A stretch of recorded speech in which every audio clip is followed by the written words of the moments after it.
Kenapa Jokowi aja saya sebut, apalagi Dedi? Dengar mau nyalon gubernur dia. Mau nyalon dia ya, dengar-dengar. Kalau dia sampai jadi gubernur, kemarin Purwakarta jadi kota kemusyrikan. Kalau dia sampai jadi gubernur Jawa Barat, maka Jawa Barat akan dia bikin jadi siapa? Jadi daerah yang penuh dengan kemusyrikan, saudara. Makanya yang kayak begitu harus ditumbang. Harus ditumbang. Anak-anak kita hari ini tidak tahu ini adalah upaya sistematis untuk apa? Untuk menghilangkan ikatan emosional, terutama orang Sunda dengan leluhurnya. Kemudian orang lain datang dari negara lain ke sini, tiap hari membanggakan leluhurnya, tiap hari bercerita keunggulan leluhurnya, tiap hari kita harus mendengarkan riwayat-riwayat leluhurnya. Setelah itu kita bermahabbah pada mereka, menghormati mereka, mendewa-dewakan mereka, dan kita menganggap diri kita lebih rendah dari mereka. Dia leluhurnya siapa? Berasal dari mana? DNA-nya dari mana? Genetikanya dari mana? Saya nggak ada urusan, saya nggak ada urusan. Nggak ada urusan saya. Iblis saya makan kok. Dedi lagi.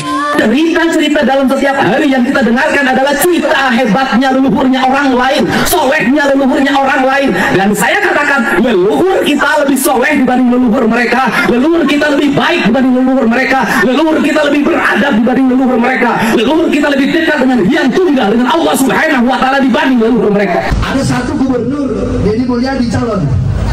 Kalian udah tahu dia bagaimana dulu waktu mimpin Purwakarta? Udah tahu belum? Udah tahu kan? Bagaimana dia?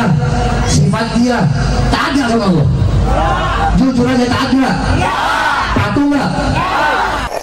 Dan tak terasa domba kita kirim, uang kita kirim untuk mendapatkan air putih agar kita usahanya lancar. Kita keluarkan uang demi mereka, dan kita semakin direndahkan martabatnya sebagai suku dan sebagai bangsa, padahal mereka makan setiap hari dari kita. Bodoh amat, terserah. Kalian mau bilang saya apa, kayak terserah. Atau berbuat musyrik yang keras, jangan takut, yang keras. Berarti pilih nggak? Pilih nggak? Pilih nggak? Ada yang hilang dari pikiran dan rasa orang Sunda. Yang hilang adalah pertama, keterikatan dirinya dengan leluhurnya. Dia hilang keterikatan dengan ibu dan bapaknya. Dia hilang keterikatan dengan kakek dan neneknya. Dia hilang keterikatan dengan buyutnya, dengan baunya, dengan janawarengnya, dengan udut-udutnya, dengan ICU-nya terlalu jauh.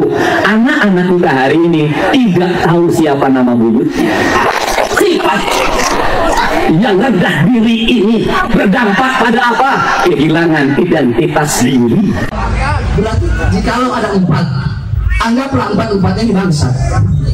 Tapi ada yang paling bangsat nih, sumpama si Dedi. Kenapa? Dia musyrik dan menambah kemusyrikannya. Mending kalau musyrik kalau dia sendiri, berarti jangan lebih. Tapi antara 3 ini aja yang paling memberikan kebangsaan serta-serta. Paham?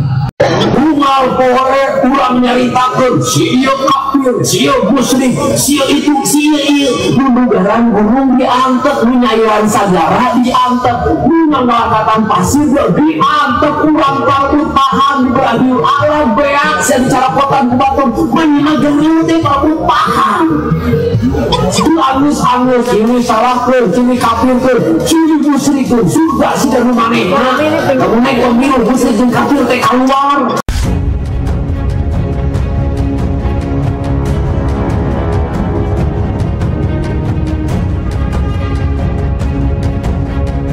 Ada yang hilang dari pikiran dan rasa orang Sunda. Yang hilang adalah pertama, keterikatan dirinya dengan leluhurnya. Dia hilang keterikatan dengan ibu dan bapaknya. Dia hilang keterikatan dengan kakek dan neneknya. Dia hilang keterikatan dengan buyutnya, dengan baunya, dengan janawarengnya, dengan udut-udutnya, dengan ICU-nya terlalu jauh. Anak-anak kita hari ini tidak tahu siapa nama buyutnya.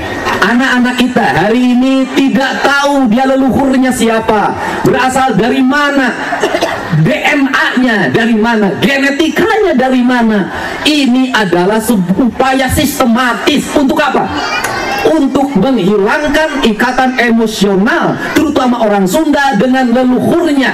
Kemudian orang lain datang dari negara lain ke sini, tiap hari membanggakan leluhurnya, tiap hari bercerita keunggulan leluhurnya, tiap hari kita harus mendengarkan riwayat-riwayat leluhurnya. Setelah itu kita bermahabbah pada mereka, menghormati mereka, mendewa-dewakan mereka, dan kita menganggap diri kita lebih rendah dari mereka. Dan tak terasa domba kita kirim, uang kita kirim untuk mendapatkan air putih agar kita usahanya lancar. Kita keluarkan uang demi mereka, dan kita semakin direndahkan martabatnya sebagai suku dan sebagai bangsa, padahal mereka makan setiap hari dari kita.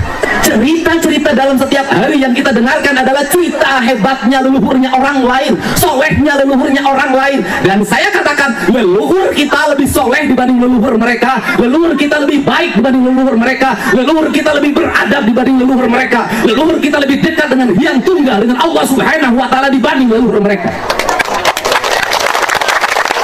Sifat yang rendah diri ini berdampak pada apa? Kehilangan identitas diri. Kehilangan identitas diri. Apa yang hilang? Hilangnya tradisi bahasa, ngomong Sunda ngestekahar. Hilangnya tradisi makanan, seolah-olah kalau makan pakai jari tangan tanpa pakai sendok itu tidak beradab. Saya katakan, makan yang paling beradab itu tanpa sendok. Makan yang paling beradab itu tanpa kursi.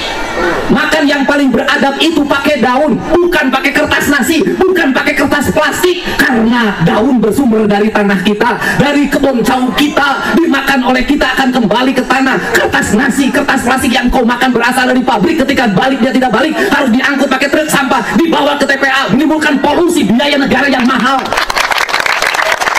Maka di sini saya katakan bahwa leluhur orang Sunda adalah leluhur yang memiliki tingkat perilaku peradaban yang tinggi, memiliki tingkat perilaku peradaban yang tinggi. Orang-orang yang adiluhung, orang-orang yang adiluhung adalah orang-orang yang memiliki kemampuan akademis yang baik, memiliki kemampuan cendekia yang baik, memiliki kemampuan rasa untuk menangkap seluruh gejala alam dengan baik. Untuk itulah saya sampai hari ini mengatakan, belajarlah pada leluhur. Dalam bahasa tradisinya, belajarlah pada karuhun. Saat ini tidak mesti kita membanggakan leluhurnya orang lain. Kenapa? Mereka adalah mereka, bukan kita. Mereka akan mencintai garis leluhurnya mereka, dan mereka tidak akan memberikan apa-apa pada kita. Cintailah leluhur kita, karena leluhur kita sudah menitipkan tanah bernama Tanah Sunda, Tanah Nusantara. Disebutnya ruat bumi. Artinya ruat bumi adalah sebuah peringatan bagi seluruh penghuni buminya agar dia sadar pada lingkungannya, tidak melakukan penebangan pohon yang berlebihan, tidak membuat rumah yang berlebihan, tidak membuat kawasan industri yang membabat ekosistem, tidak melakukan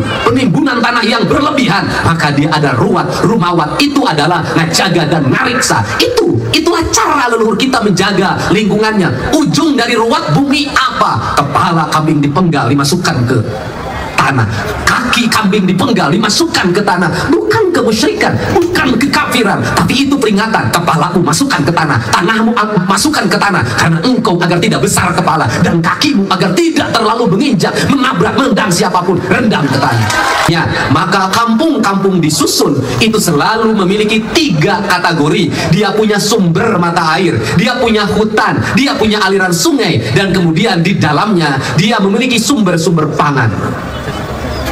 Maka di sini saya katakan bahwa leluhur orang Sunda adalah leluhur yang memiliki tingkat perilaku peradaban yang tinggi, memiliki tingkat perilaku peradaban yang tinggi. Orang-orang yang adiluhung, orang-orang yang adiluhung adalah orang-orang yang memiliki kemampuan akademis yang baik, memiliki kemampuan cendekia yang baik, memiliki kemampuan rasa untuk menangkap seluruh gejala alam dengan baik. Untuk itulah saya sampai hari ini mengatakan, belajarlah pada leluhur. Dalam bahasa tradisinya, belajarlah pada karuhun.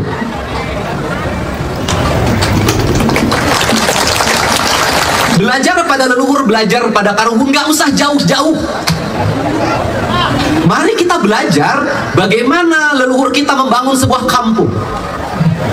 Dia pasti menyediakan hutan sebagai sumber airnya. Dia pasti menyiapkan mata airnya disebut dengan tampian. Kemudian dia meletakkan sungai di samping timur dan samping barat kampungnya, dan sungai itu selalu mengalir dari utara ke selatan atau dari selatan ke utara. Bagaimana posisi lautnya? Laut utarakal atau laut selatan. Batas-batas kampung dibatasi oleh sungai. Maka nama-nama kampung di Tatar Sunda selalu diawali dengan nama Cai. Artinya bahwa tidak mungkin manusia bisa hidup tentram, tidak mungkin bisa hidup tenang, tidak mungkin bisa hidup damai, tidak mungkin bisa hidup bahagia kalau tidak ada air. Maka dia membuat simbolisasi, yang airnya lebih dan cukup disebutnya Cimahi, yang airnya kurang disebutnya Cisaat.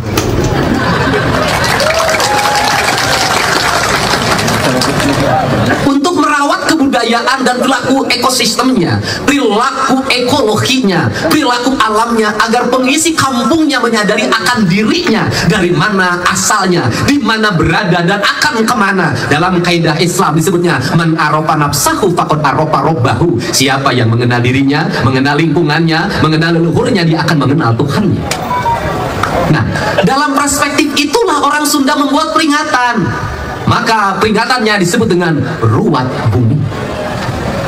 Kemudian ruat bumi itu dalam bahasa internasional disebutnya apa? Hari bumi. Maka PBB menetapkan hari air sedunia, hari pangan sedunia, hari lingkungan hidup sedunia. Itulah PBB. Kita, leluhur kita sebelum PBB menetapkan itu, sebelum dunia internasional menetapkan hari-hari itu, leluhur kita sudah menyatakan, sudah ada hari-hari yang harus dirawat dan dijaga. Senin, Selasa, Rabu, Kamis, Jumat, Sabtu, Minggu. Lelaku budayanya dibuat dalam hajat harian, hajat mingguan, hajat bulanan, hajat tahunan. Disebutnya ruat bumi. Artinya ruat bumi adalah sebuah peringatan bagi seluruh penghuni buminya agar dia sadar pada lingkungannya, tidak melakukan penebangan pohon yang berlebihan, tidak membuat rumah yang berlebihan, tidak membuat kawasan industri yang membabat ekosistem, tidak melakukan penimbunan tanah yang berlebihan. Maka dia ada ruat, rumawat. Itu adalah najaga dan nariksa.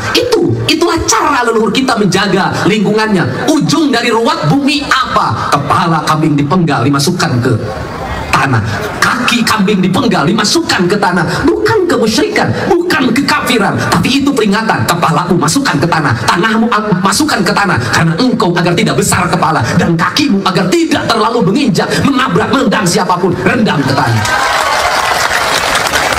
Dalam perspektif kesehatan, kalau orang memotong kambing, di kepalanya dibuang, kakinya dibuang, itu cermin orang yang makmur. Orang yang motong sapi, kepalanya dibuang, dikubur, kakinya dikubur, dikembalikan ke tanah, untuk dikerumuni oleh ulat, untuk dikerumuni oleh semut, untuk dikerumuni oleh mikroba, untuk dikerumuni oleh bakteri. Itu cermin orang-orang yang kaya. Kenapa? Karena daging yang dihalalkan, karena daging yang memiliki kandungan protein yang tinggi yang bermanfaat bagi kesehatan, itu dimakan. Kaki dan kepala tidak boleh dimakan. Itu ilmiah.